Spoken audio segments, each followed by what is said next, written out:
Hello, my name is Jeffrey Nicholas. I'm an associate professor of philosophy at Providence College. This is one in a series of lectures on McIntyre's dependent rational animals, and this is actually the second part of a lecture on chapter 8. In the first part, we discussed various ways in which the human child develops into an independent practical reasoner, and the fact that that requires certain kinds of relationships, particularly parental relationships, but also teacher relationships, and also that it requires certain kinds of virtues. And these virtues and relationships and becoming an independent practical reasoner are things that are antithetical to capitalist society. And so, what the parent is supposed to do and what the teacher is supposed to do is bring the child to a point where that child is educable, right? And so that means being able to stand back from one's own desires, being able to evaluate those desires, and then being able to take the reasons one has for those and evaluate the reasons for those, right? So that we are able to revise our desires and revise our reasons, abandon our desires, abandon our reasons and replace those desires and reasons. Of course, this is something that we all do in various aspects of our lives if we live in any way towards becoming independent practical reasoners. So oftentimes people at the beginning of the new year, develop uh, resolutions where they consider actions that they want to change or new things that they want to do. Catholics do this during Lent when they think about old habits that they want to get rid of and new habits that they want to develop. But oftentimes we forget about what we're doing here and we simply just go on living. And so part of what McIntyre is doing is trying to help us to understand what's necessary for standing back from our desires. Now, we want to carry this conversation forward then in this chapter. So, what is practical reasoning? We've been talking about this in a variety of ways in terms of what dolphins do and what humans do, but we haven't really defined what practical reasoning is.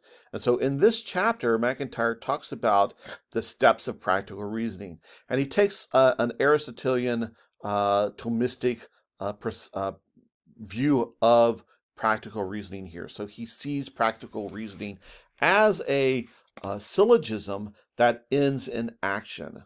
So if you've had a course in logic or you've watched various shows about logic, like um,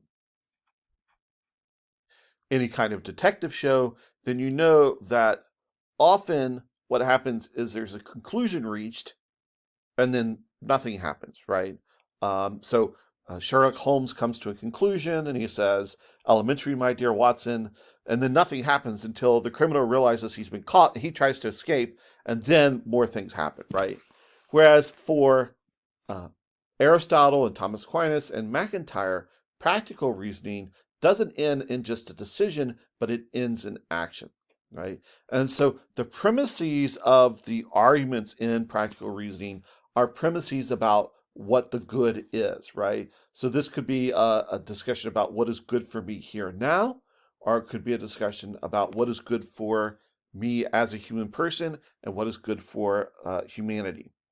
And part of our premises means understanding the harms and dangers that are involved. So if we are learning how to drive, for instance, we have to understand what harms and dangers are involved in learning how to drive. So people who might be driving drunk and they're not aware of their surroundings, so we have to be aware of our surroundings, are coming to a stoplight and understanding that many people will speed through a yellow light and put other people in danger. So you have to be careful when you press on the gas to go on a green sign.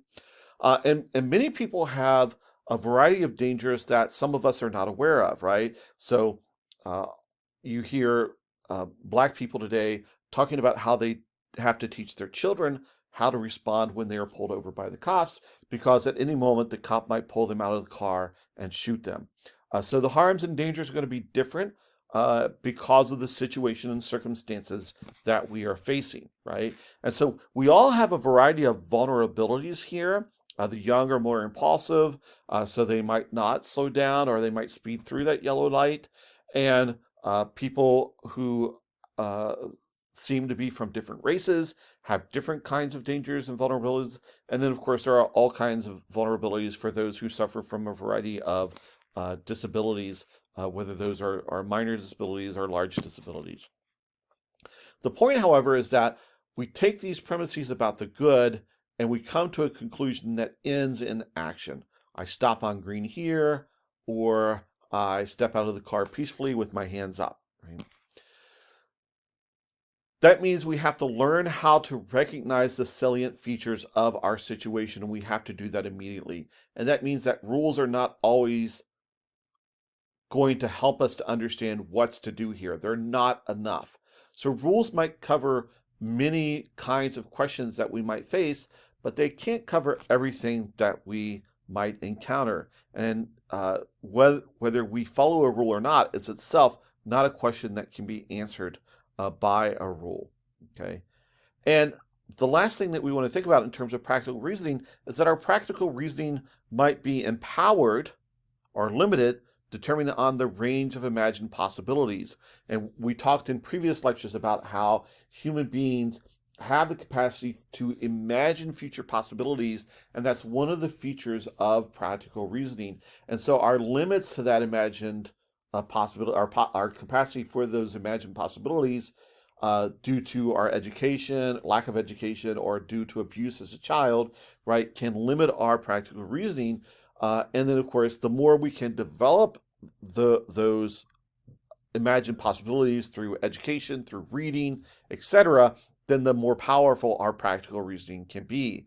And so we see this often in terms of how people vote, right? And they say, well, this person can't win, so I'm not going to vote for them. And they ignore the imagined possibilities where people vote according to their desires rather than according to their fears. So that has to be part of this conversation that ends in action. And of course, that means that part of what's necessary for practical reasoning is a knowledge of ourselves. Okay. And so we have to think about what it means for me to be a human being, right? And to think about what it is for me to judge myself, and think about what it is for others to judge me. Now, because I have an access to my interior self, to my own interior dialogue, to my desires, etc., my judgments about myself are not necessarily grounded in some kind of criterion, right? Whereas others who judge me cannot do so unless they have criterion by which they are grounding that judgment, right? So am I honest? What kind of criteria do they have for that kind of conversation with me? And how do they assemble their evidence to determine whether I am honest or not, right? And that might be different from my own sense of what honesty requires, which is not necessarily going to be able to be stated in in propositions that I can give to others. Okay, and so self-knowledge involves both judgments about myself and judgments made by others. I cannot simply know who I am just by listening to myself and ignoring what others say to me about how they perceive me, right? Because we're all in situations where we don't necessarily understand the situation, and we act in ways that we think are right, and others have to come along and tell us perhaps that wasn't the right way to act. Okay. And so there are various dangers here that we have to face, right? And one danger is that we're simply overconfident in ourselves. We never listen to anyone else, right? And these, of course, this is one of the great dangers of cops and television shows, of the Dirty Harrys, the John Waynes, etc., right? And of America in general. Americans are simply overconfident in themselves and think that they can go on and know who they are without listening to others, without thinking about what others might be able to teach them. And part of that, of course, is the flip side of that, of fear of revealing myself to others about who I am. Okay. And many people face that in different situations. Maybe I don't want to reveal myself to this person who I'm attracted to and want to go out on a date on. Maybe I don't want to reveal myself to this person who is a boss or is a teacher, or maybe, and that teaches us not to reveal ourselves in our friends groups, right? And so what we're called to in terms of self-knowledge is being aware of who we are and of our situations and knowing exactly what it is that is good for us to reveal about ourselves and to make judgment about ourselves so that we can rely on others to help us have a clearer understanding of who we ourselves are. So there are a variety of errors that we can face when we engage in practical reasoning, right? So there are intellectual errors and there are moral errors. And sometimes the moral errors cause the intellectual errors, okay? So intellectual errors, maybe we just don't know enough about a subject, or maybe we don't have the necessary education for that, or we don't have the necessary skills to understand the statistics that are being presented to us, or we make judgments that are intellectually, factually wrong, right? So if we haven't read McIntyre's Dependent Rational Animals, maybe we think that animals don't reason.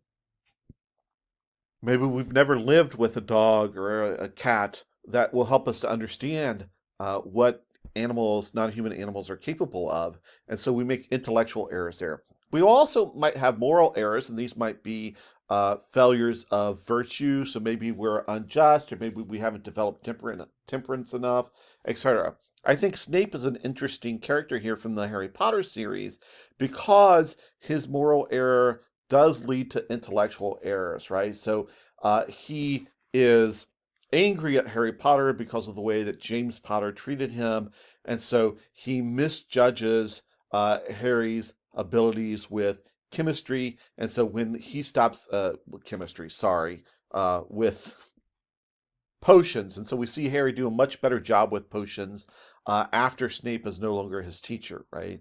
And we also see the same kind of thing on Harry's side as well, right?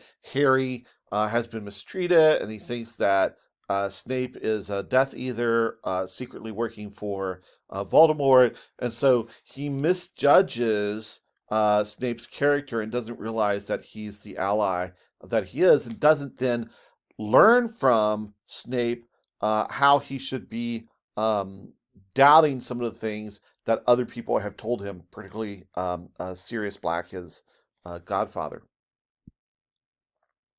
So, virtues then are necessary for practical reasoning. They're also, though, necessary for caring and educating others, and we saw that in terms of the kinds of things that parents and teachers are required to do.